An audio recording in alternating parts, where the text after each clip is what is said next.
Est-ce que tu penses que la générosité, c'est plus l'affaire des femmes que l'affaire des hommes? Eh ben écoute, c'est une très bonne remarque et moi c'est quelque chose encore qui me gêne. Il me gêne à différents titres. C'est encore une fois, et ça fait un peu le fil conducteur de tout cet échange, hein, c'est définir pour opposer.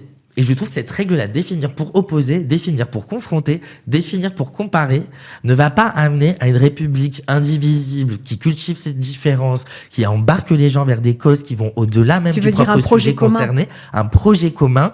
Et on n'est que fait de projets communs. Faire la croissance d'une entreprise, c'est un projet commun. Aller sur la cause féministe, c'est un projet commun. Faire famille. Combattre les Faire famille, c'est un projet et commun. donc, dire que les uns ou les autres sont nés avec je ne sais quelle appétence, prédisposition, etc. Je pense que le sujet n'est même pas là. Au-delà du fait que ça soit faux, je pense que le sujet n'est pas là. Moi, je préfère utiliser du temps pour me dire quelles sont les différences de chacun d'entre vous, qui veut les cultiver, juste qu'est-ce qu'on peut en faire dans cette cause-là, plutôt que de me dire que des prédispositions selon ta catégorie sociale feraient que je pourrais croire que tu vas être peut-être plus résilient parce que tu es passé éventuellement par un chemin de vie plus complexe. Ça ne me regarde pas. La personne arrive à s'auto-définir. On peut l'accompagner aussi à mieux se définir.